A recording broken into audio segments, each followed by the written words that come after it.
What up, people of the internet? Erica here today. I am coming to you with a book haul, so stay tuned. Look at these shelves, aren't they neat? Wouldn't you think my collection's complete?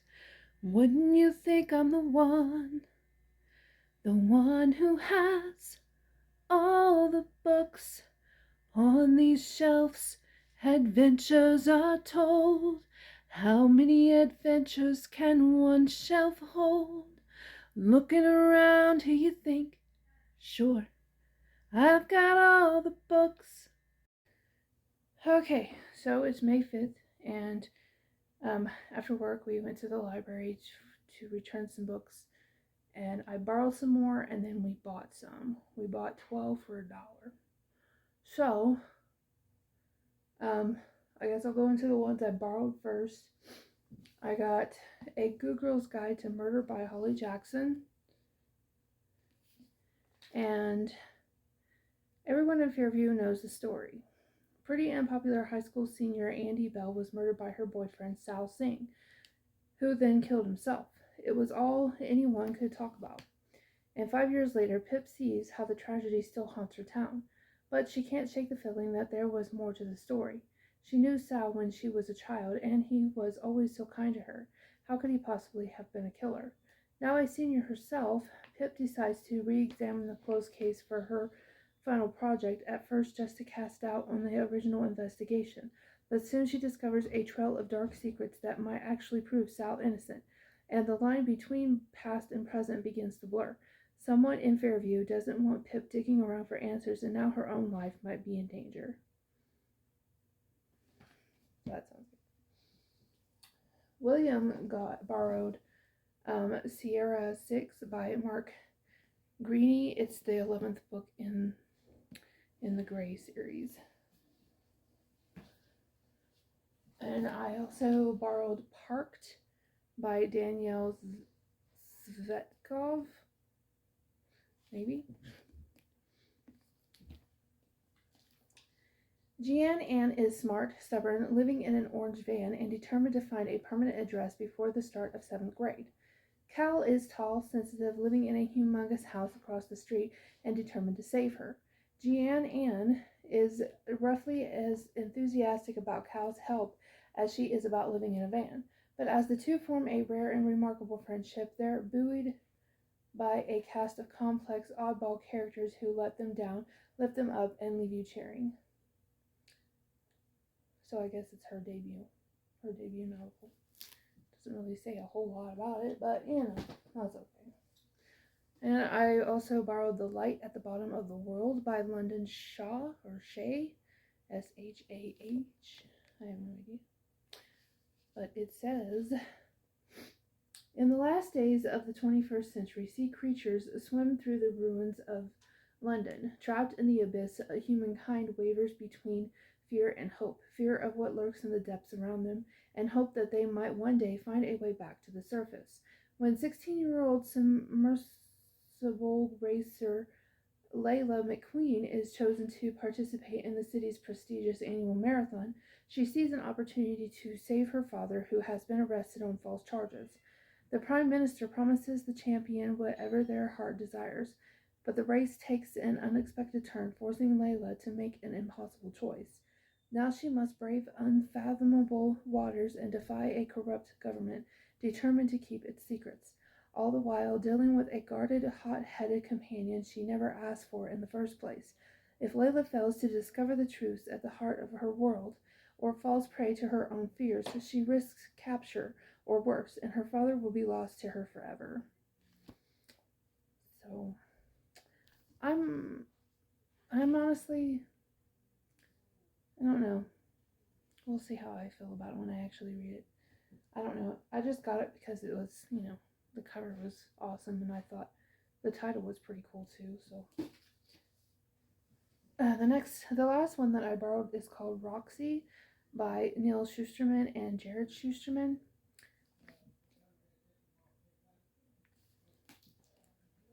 It says humans know the partygoers simply as narcotics, opioids, drugs. But here they are malevolent gods, toying with the fates of mortals. Roxy and Addison have made a wager to see who can be lethal the quickest. Isaac and Ivy Raimi are their targets. Ivy is understimulated and overmedicated. Isaac is desperate to push past an ankle injury that may jeopardize his chances for a soccer scholarship. They are perfect marks for Roxy and Addison. This is the start of a race to the bottom that will determine life and death. One, Raimi will land on their feet. The other will be lost to the party. The only question is, which one? So, I mean, it sounds decent. I'll give it a go, see if I like it. But, I mean, I did enjoy, I don't remember what it's called.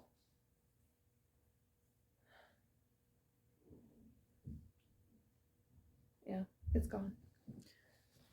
Okay, so the books that we bought. There is The Texan by Kn Casper. It says, after the failure of her marriage, Marcy Browder returns to the vast West Texas ranch she grew up on to try to recapture her sense of self and security. But almost immediately she has an argument with her father. The next day she finds him murdered, with Tucker McGee, the new ranch foreman, standing over the body. McGee isn't the simple cowboy he sometimes seems, and Marcy suspects he had a hand in her father's murder. Then she finds out that McGee suspects her. To unearth the real killer, they have to trust each other. Trust leads to love. Or is it the other way around? Next is Cowboy True, and this has 2 novels in it. The first one is called Maggie's Dad. Hot-tempered rancher Powell Long had once stolen Antonia Hayes' heart, but their love had faced too many obstacles, and Antonia fled. Now she's back, finding Powell raising a daughter alone. Fatherhood hasn't diminished the Fatherhood hasn't diminished the attraction she feels whenever he is near. Is taking a chance at a future family with Powell simply too much to wish for? And the second one in here is called Champagne Girl. Though Catherine Blake maintained a carefree facade, a sense of duty to her widowed mother brought her back home to the family ranch. Once she's there, Matt Kincaid wants her to stay under his watchful eye, but Catherine has a job offer waiting for her in New York City. There's only one thing that could keep her on a dusty cattle ranch in Texas, the cowboy who has lassoed her heart. And then there's 2 novels in this one too. The bind-up is called A Rancher's Kiss by Diana Palmer. The first one is called Snow Kisses. Abby Shane has come home to Montana. It's a haven from the nightmares of Manhattan and a place to recover from the trauma that jeopardized her career and left her emotionally scarred. But she's also come home to the painful memories of an all-too-brief love affair with rancher Cade McLaren. Now what is supposed to be a healing period for Abby becomes something much different. And the second one is called Darling Enemy. Teddy Whitehall longed to escape her hectic life in New York, and a summer in Canada with her best friend's family sounded perfect. But rancher Kingston Devereaux, or Devereaux, it could be actually pronounced either way, made her feel anything but welcome. Teddy knew King was convinced she was just a frivolous city girl. She also knew that the truth wasn't about to change his mind, so why did she feel so alive when he was around? Next is called Desert Heat by Kat Martin. It says, for PhD candidate Patience Sinclair, leaving the ivy-covered campus of Boston University for the wide open spaces of Texas means a chance to stop looking over her shoulder at every turn. Traveling incognito with the Circle C Rodeo will help her finish her dissertation on the American West while hiding in plain sight. But she can't hide from Dallas Kingman. The champion writer makes it clear that he's watching her and he likes what he sees, but everything about Dallas, from his country drawl to his rugged Texas charm, is unfamiliar to Patience. And if there's anything she understands with chilling clarity, it's what it costs to fall for the wrong man. As Dallas and Patience make their way through the heart of the Southwest, a series of mysterious accidents turns the rodeo into a nightmare of fear and suspicion. Someone's obsession has turned deadly, and Patience has moved closer to danger than she ever could have imagined. That actually sounds really good. Next is called The Woods by Harlan Coben. County Prosecutor Paul Copeland is still getting over the decades-old loss of his sister, the night 20 years ago she walked into the woods never to be seen again. Now, as Cope struggles to raise his 6-year-old daughter alone and try one of the biggest cases of his career, evidence links him to a man who has been viciously murdered. The victim could be the boy who disappeared along with Cope's sister. But as hope rises that his sister could still be alive, dangerous secrets from his family's past threaten to tear apart everything he's been trying to hold together. That sounds good too. Next is called Revenge by Lisa Jackson. Yeah, her books are always really like chunkers. This one's over 700 pages long. 710 pages. Anyway, it says in the early 1990s. Oh, wait, sorry. That was Lisa Jackson. Thank you, reader. Okay, over the years, Jonah McKee acquired vast wealth, power, and an unsavory reputation. Though his fatal car accident is ruled accidental, his widow is convinced otherwise and begs her children to find the truth. Eldest son, Max, knew his late father could be manipulative, but a letter found among Jonah's possessions shows just how many lives were subject to his meddling. That list includes Max's brother, Jenner, rodeo rider and rebel, who is confronted by a confession that changes his life. But even while the siblings reel from new revelations, stubborn, beautiful Casey McKee is kidnapped by an enemy who hates the family enough to destroy them one by one. That sounds good. Next is called The Reapers by John Connolly, quoted by Harlan Coben, one of the best thriller writers we have. As a small boy, Lewis witnessed an unspeakable, racially motivated crime that changed his soul. As a teen, he sought brutal vengeance for his mother's murder, setting himself irrevocably on a path of violence that led to becoming an elite assassin, a Reaper. Years later, his past sins meet his present when he and his partner Angel are targeted by a man who was once a Reaper too, a man who has been paid to kill, but also has a personal score to settle. Lewis and Angel strike back, but when they mysteriously disappear, their friends, led by Private Detective Charlie Parker, must band together to find them. For in a world of kill or be killed, where everyone is corrupt and murderers go unpunished, only betrayals are always avenged. Cha. Next is called The Devil in the Saddle by Julia London. A devil in her path.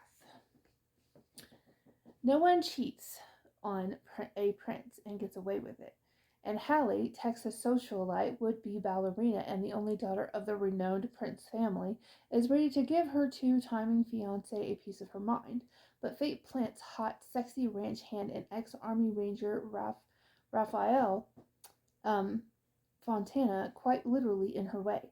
Her childhood friend is all grown up. He's sexy, he's handsome, and suddenly, after all these years, Hallie is taking notice. A princess in his heart. Raphael has been in love with Hallie. It is Hallie. Not Haley. Hallie. Since they were kids, but he was always the help. And she was glamorous and popular, seemingly off limits to a lowly cowboy.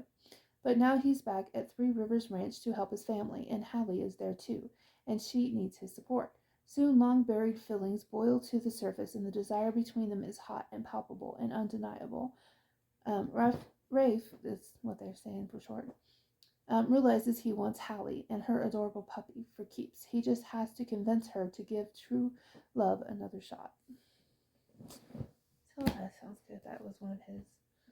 He also got Resident Evil City of the Dead, which is the third book. But I'm pretty sure we have that one. And I told him. But, I got City of the Sun by David Levian. This is also quoted by Harlan Coben saying relentless suspense. Private Detective Frank Bear has been content living a solitary life, working on a few simple cases and attempting to move on from his painful past. But when Paul and Carol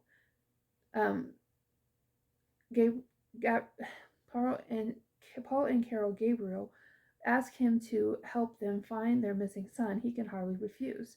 Going against everything he fears, Bear's been around too long to hope for a happy ending. He enters into an uneasy partnership with Paul on a quest for the truth that will become both dangerous and haunting. Sounds good. And then he got Making Up by Lucy Parker. I'm pretty sure I read this one. Once upon a time, circus artist Trix Lane was the best around. Her spark vanished with her confidence, though, and reclaiming either has proved difficult. So when the star of the festival unmasked is nixed and Trix is unexpectedly thrust into the spotlight, it's exactly the push she needs. But the joy over her sudden elevation in status is cut short by a new hire on the makeup team.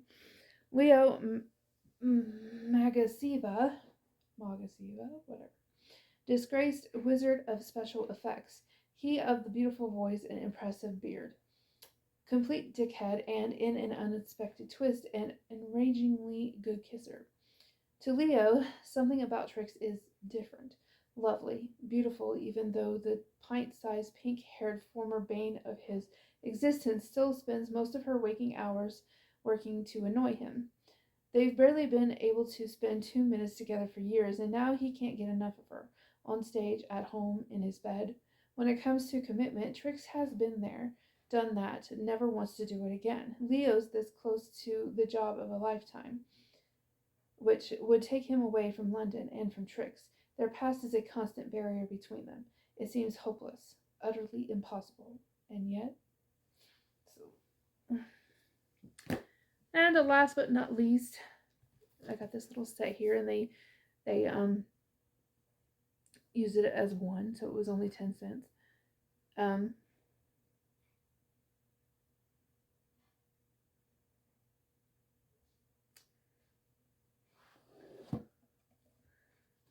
So there is Dragons of Autumn Twilight, and these are by Margaret Weiss and Tracy Hickman. It's the Dragonlance Chronicles Volume 1. So there's book 1. Book 2 is called Dragons of Winter Night.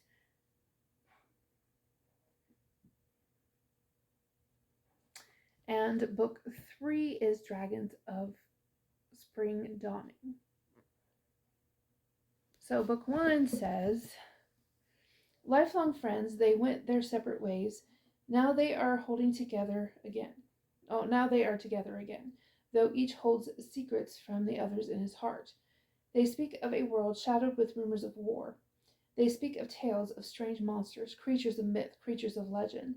They do not speak of their secrets. Not then. Not until a chance encounter with a beautiful, sorrowful woman who bears a magical crystal staff draws the companions deeper into the shadows, forever changing their lives and shaping the fate of the world.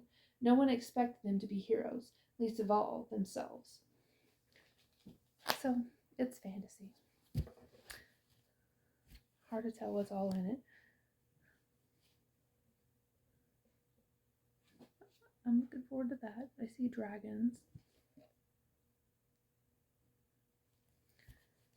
So that is my little haul. And if you've read any of these, let me know down in the comments below if they were any good. If you haven't read any of them, well, you know, whether some of them look interesting or not. Talk to me. Books. Anyway, so I will go ahead and end this here, and I will get it to you guys in the next video. Later.